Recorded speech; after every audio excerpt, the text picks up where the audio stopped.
The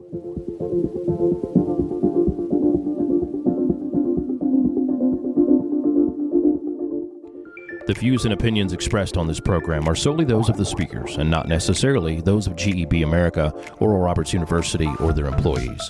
This program is not intended to offer investment, financial, medical, legal, or any other advice. Viewers should consult a subject matter professional regarding any such matters.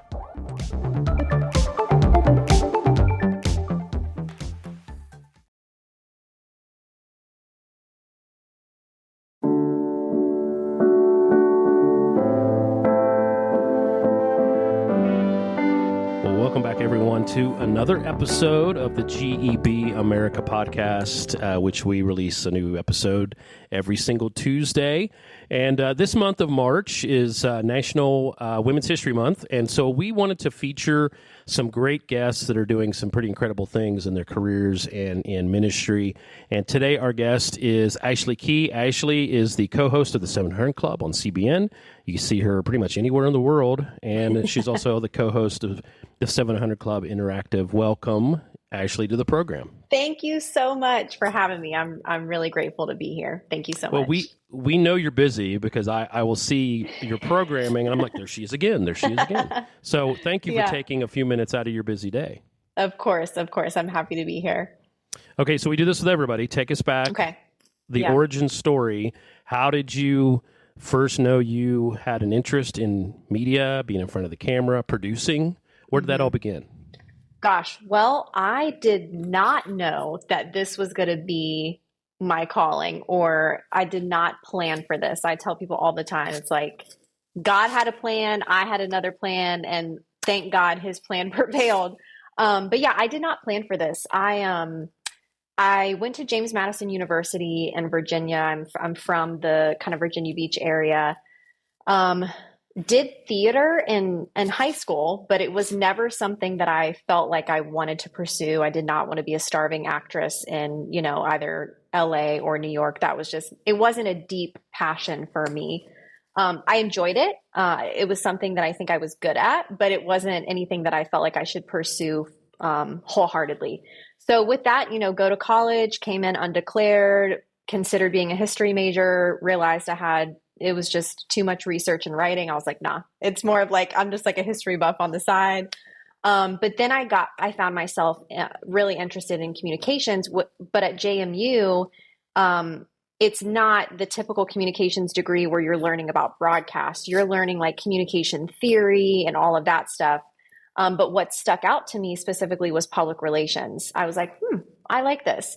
And then as I'm, taking more public relations courses, determining that was my concentration out of my communications degree, I got my hand, I dabbled into social media. So, how do you communicate for an organization through social media?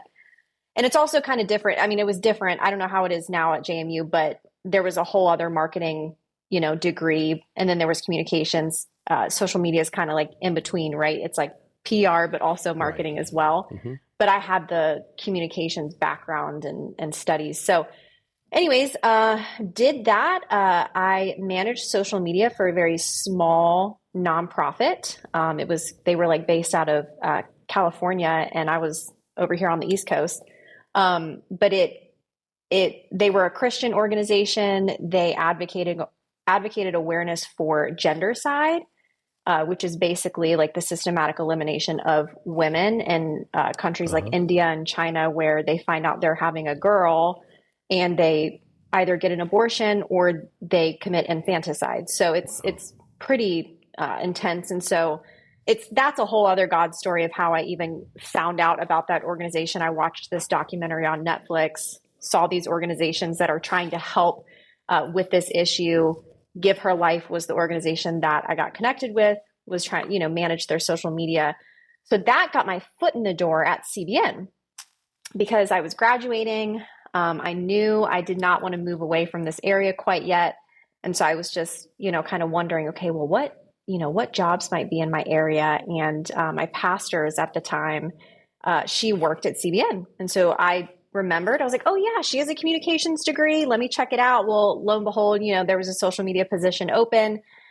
I worked in social media I was one of the social media producers for the 700 Club for about 3.5 years. And then different doors started opening to me to move kind of more on camera because me and my coworker, my colleague, she was also a social media manager for the 700 Club social media. We would basically interview the guests that would be on the 700 Club that day. We would interview them for like 10 minutes max for Facebook. It was like, that's when Facebook Live was like blowing up and everyone was on Facebook Live. Because we were like, well, we recognize that maybe not everyone who follows us on Facebook is watching the live broadcast. So let's bring the guests to them. And so that kind of got, my feet wet with interacting with people and interviewing people. And then from there, I was given the opportunity to kind of create different campaigns geared towards more of a younger audience. And so I was host and producer for 2 series called Unhooked.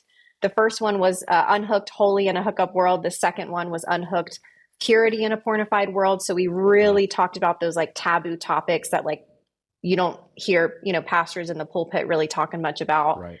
Singleness, hookup culture, pornography.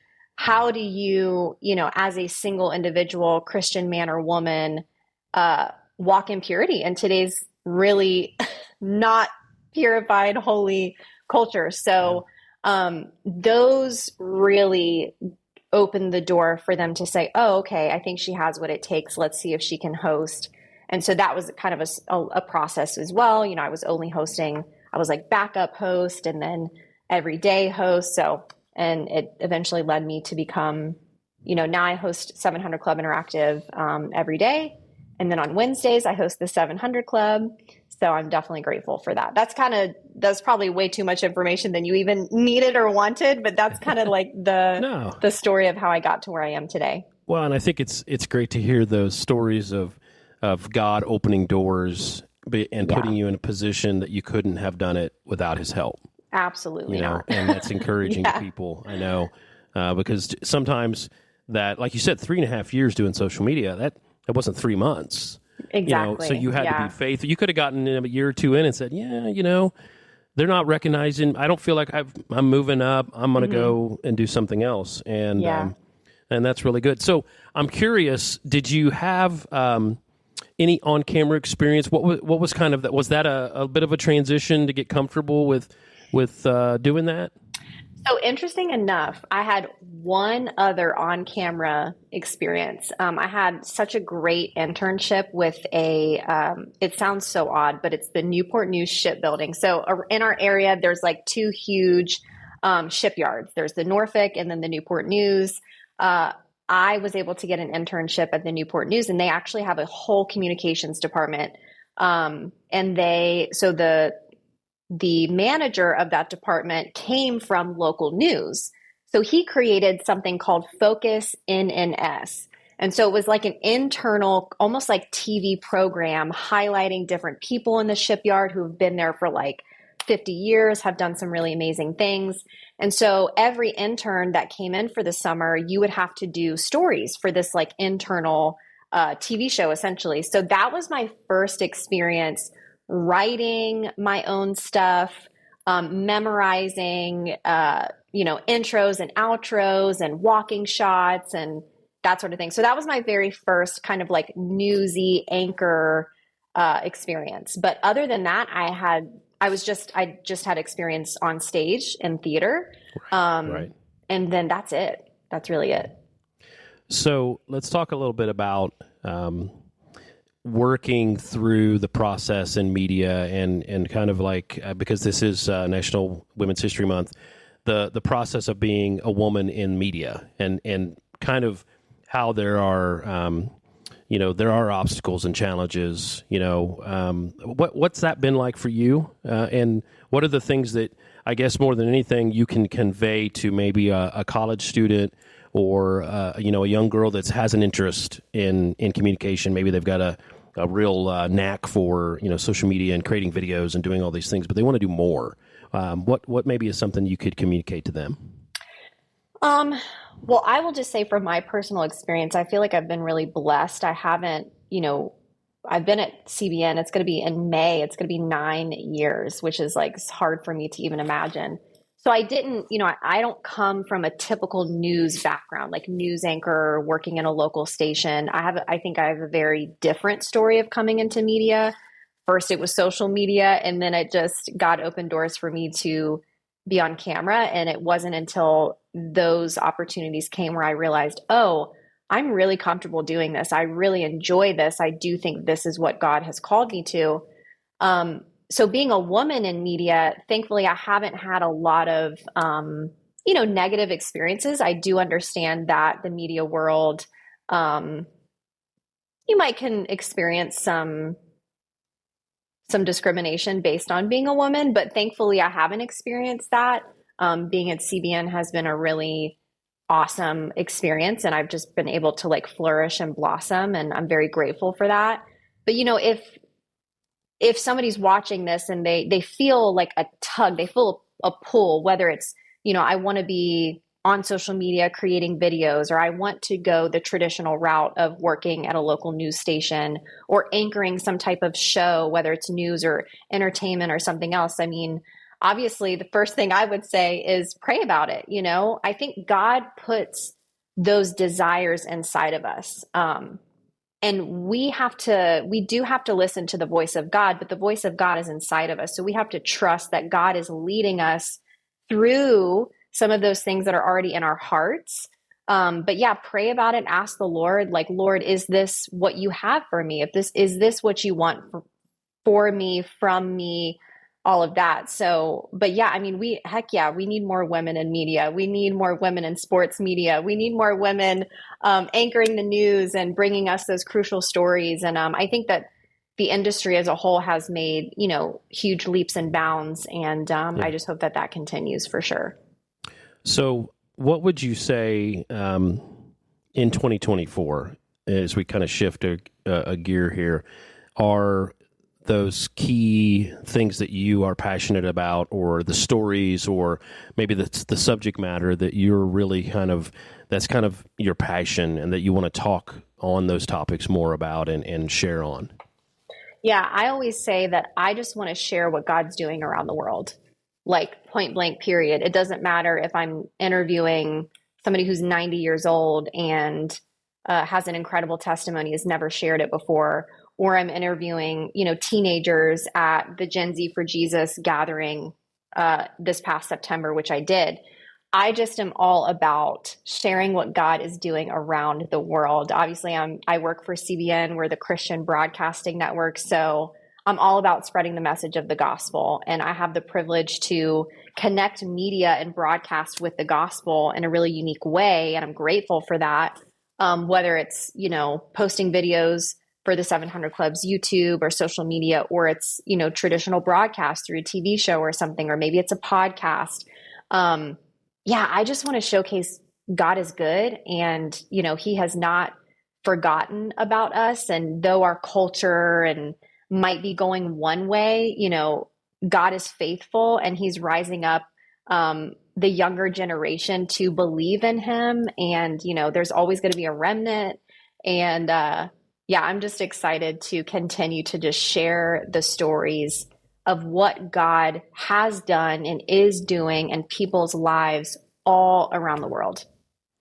So, in your experience with the last 9 years there, how have you seen things evolve and change with regard to storytelling? How technology has changed things? I've talked to a number of people. One of our more recent shows, we talked a little bit about AI, and we're going to talk more about that in the coming weeks. And of course, that's a buzzword, and everybody's talking about it. But what are the things that you've seen that have changed, that have made it, maybe more important now than ever to communicate well and to communicate the message of the gospel? Well, it's interesting. Our founder, Pat Robertson, gosh, he was such an innovator. He was such an innovator and on to the next thing. And obviously, he created this broadcast organization when TV was just coming on the scene. And that's like hard and weird for like people of my generation and younger to think, oh, there was a world without TV. and to think that there's younger generations, oh, there was a world without social media. Right. So I think we're kind of on I mean, social media has been a part of our lives for a long time, but it's, again, the fact that there are people, younger individuals like my niece and nephews, they've never known anything, a world without social media. And so what are we doing? We have to continue to think of the younger generation. We have to continue to not be afraid of technology. The AI discussion, I mean, that's a whole other theological discussion, right?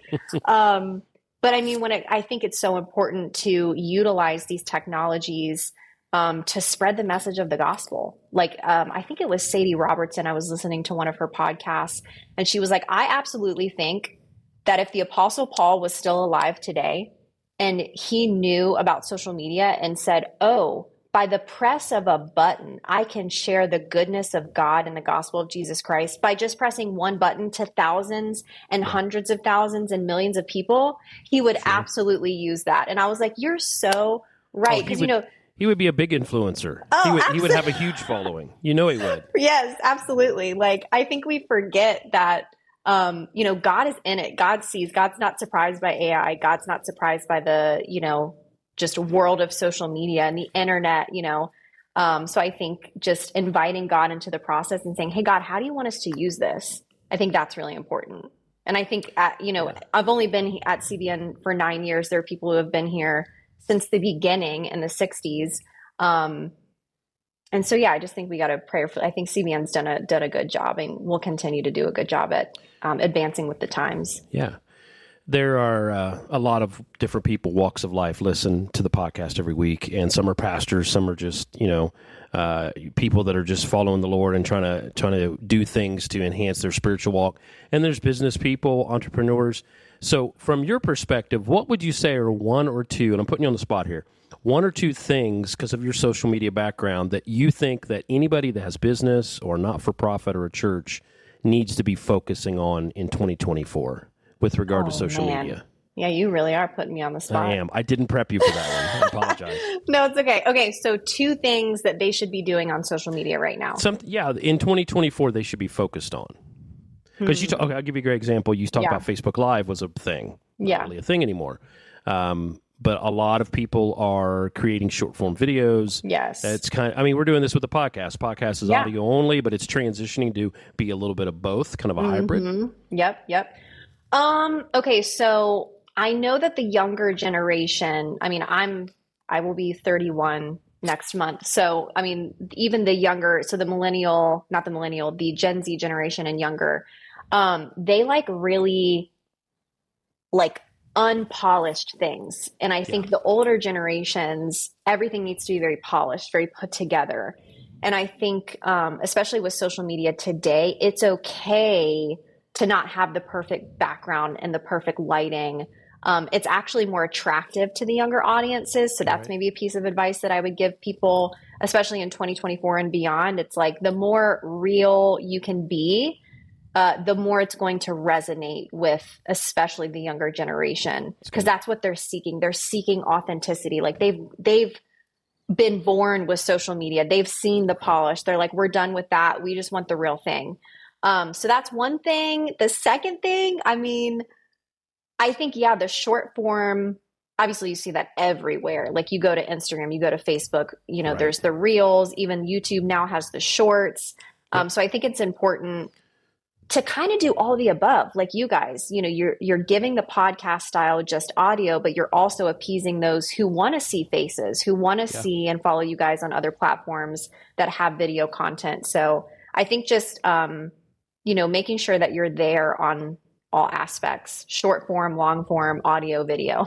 Make sure you're there.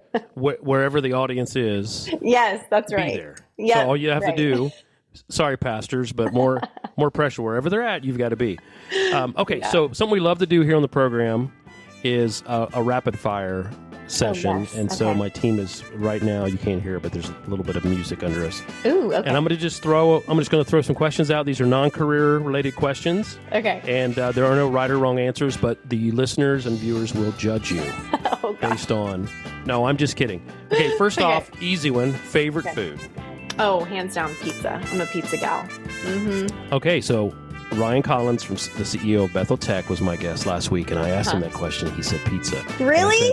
And I said, Ryan, the most obvious follow-up question is pineapple, yes or no? Absolutely not. That's no. Mm-mm. Okay. You know, I mean, I've tried it, but it's Sure. I'm a pepperoni gal, like through and through, just the classic. Yeah. Good. Okay. Deep dish or a particular style, New York style? Oh, New York style, like thin crust. Well, you guys are on the East Coast, so Right. probably, yeah, that makes sense. Okay, favorite movie of all time? First thing that comes to my mind is Forrest Gump. I love Forrest Gump. Love it. Epic movie for sure. Yeah. Okay, what is your favorite genre of music? I mean, I listen to a lot of worship music, contemporary Christian music, but I also love like clean Christian hip hop as well, hip hop and rap. Nice. Who's your favorite in that? I love KB. I love Zonti. I enjoy Lecrae as well. Gosh, there's several. It's leaving my mind right now. I could pull up my Spotify and tell you, but Maybe we'll share your playlist. oh, okay. That might be fun. See, a new segment I just came up with. We're gonna have to do. there on we the go. podcast. There we go. You Love were it. instrumental in creating that. Android or iPhone? iPhone. Okay. Yes. All right, well, we can Although continue. I've been in both worlds though. I had an Android, but then I went back to iPhone. So Yeah, because I mean, I'm sorry, Android friends, if you're big on Android, and I have a number of people that work here at GEB that are Android. Oh, and we have a lot of gosh. fun with that, and of course they're wrong, but we yeah. still love them. yeah, absolutely. Absolutely. I will say that they always, the fun thing is when they'll say, "Well, my camera's better." I'm like, okay, But I'm teasing. I have family members that use Android and refuse to change. Yeah, That's for I have sure. friends who are that way as well. So we'll give them Okay, grace. when We'll you give are them grace. when you are not being the host of all things CBN, what is a favorite hobby or something you do to kind of relax, something fun, that you enjoy? Oh gosh, I am so boring. I don't really have a hobby. Like I'm not No one of those pickleball. I've played it one time, and it was actually for a segment on 700 Club Interactive, which I had a lot of fun with. But no, I genuinely I'm really close with my family. My family is local.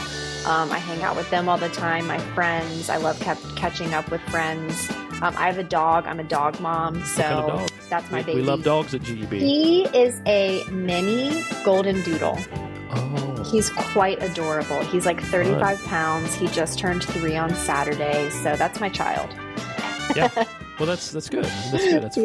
Yeah. We're dog people. We're also cat people. There's, I'm not Me too. No, I appreciate it. discriminated here at GEB. Right. We love animals in general. Yeah.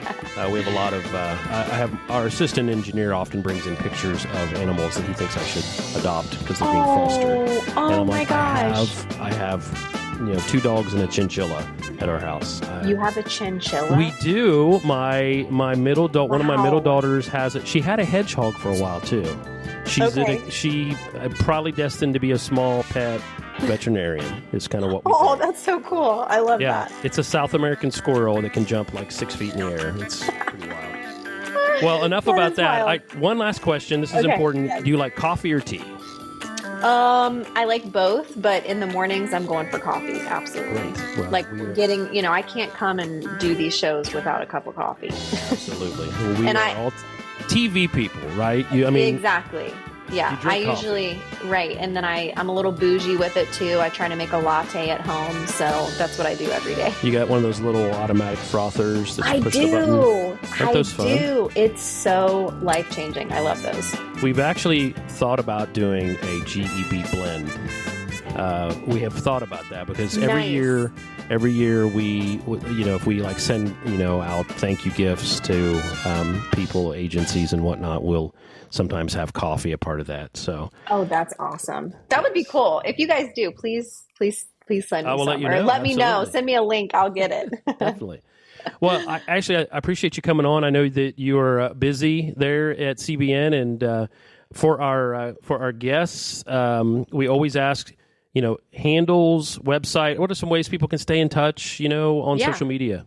Yeah, absolutely. You can check out my Instagram, Ashley E. Key on Instagram. I'm there on Facebook as well. But I'm mostly like I'm a lot more public on my Instagram. So that's Okay. the best way you can keep in touch with me, stay updated with all the things. So And I will say I'm actually off social media right now. I kind of gave it up for Easter. I'm like waiting until Resurrection Sunday. That's been very nice. I encourage people to do that because it's great. So but because this podcast will drop this month in the month of March, when you come back, you're going to have a whole lot of new followers.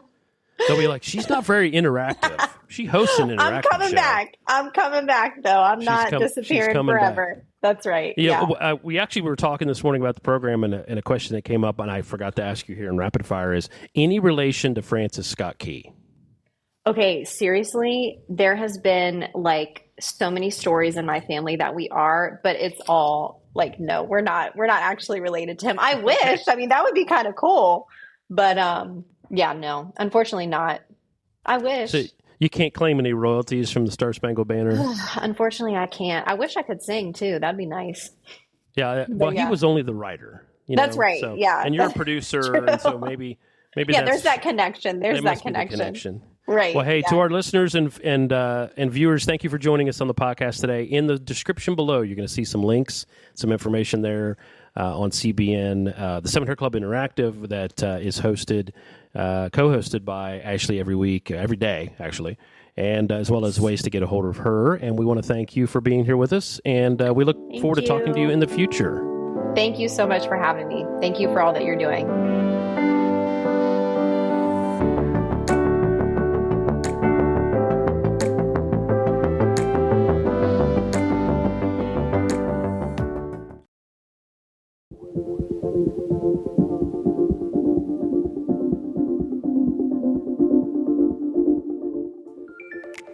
You've been listening to the GEB America podcast. Share the GEB America podcast on your social media and tell your friends to subscribe.